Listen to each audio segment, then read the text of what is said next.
ही कथा आहे अशा एका मुलीची जी पोलीस बनण्याचं स्वप्न पाहत होती आणि त्यासाठी तयारी करत होती. ती सध्या होमगार्ड म्हणून काम करत होती. अयोध्या राहुल वरकटे ही 26 वर्षाची तरुणी होती.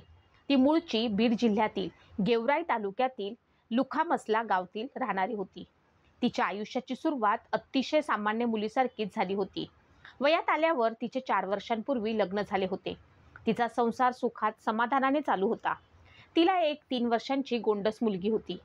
पण नशिबाने तिच्या आयुष्यात एक अनपेक्षित वळण आणले. सारं काही सुरळीत चालू असताना तिच्या आयुष्यात एक मोठं दुःख आलं. एका अपघातात तिच्या पतीचे अकाली निधन झालं. काही क्षणांसाठी आपल्या हातातून सारं काही सुटलं आहे असं तिला वाटू लागलं. काय करावं ते तिला सुचत नव्हतं. पण समोर लेकीचा हसरा चेहरा दिसत होता. लेकीसाठी आपल्याला उभं राहायला हवं हे तिला आता कळत होतं. त्यामुळे दुःखाचा डोंगर कोसळला असला तरी ती खचली नव्हती. आपल्या मुलीचा उज्ज्वल भविष्य घडवण्यासाठी तिनं पोलीस होण्याचा निर्धार केला. मुलीला सासरी ठेवून ती बीड शहरातील अंबिका चौकात एक खोली घेऊन राहायला लागली. दिवसरात्र ती कष्ट करत होती आणि मेहनत देखील करत होती. ती होमगार्ड म्हणून रुजू झालेली होती. गेवराई येथे ड्युटी सुरू होती, पण तिचे खरे लक्ष होते पोलीस बनणे. रोज सकाळी गेवराईला ड्युटीवर जाणं, तिथे आपलं कर्तव्य निभावणं आणि पुन्हा परत येऊन पोलीस भरतीसाठी तयारी करणं.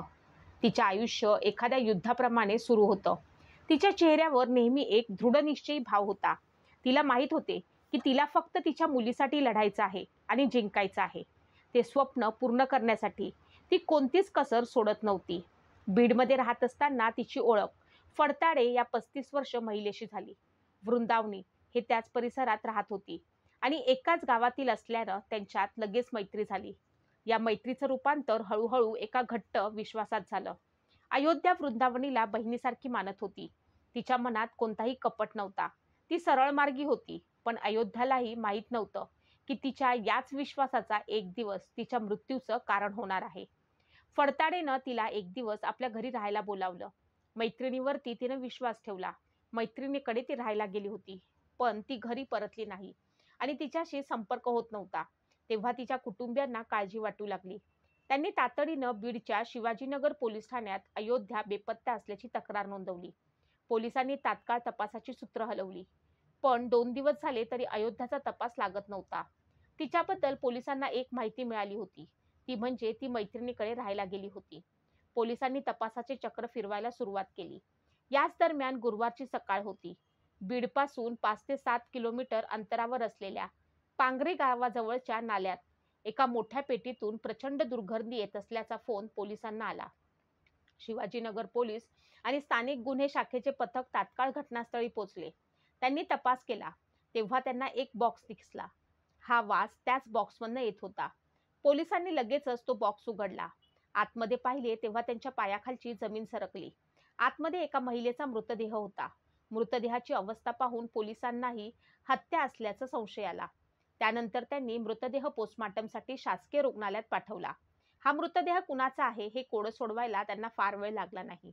कारण 2 दिवसापूर्वी शिवाजीनगर पोलीस ठाण्यात एक महिला बेपत्ता असल्याची तक्रार करण्यात आली होती.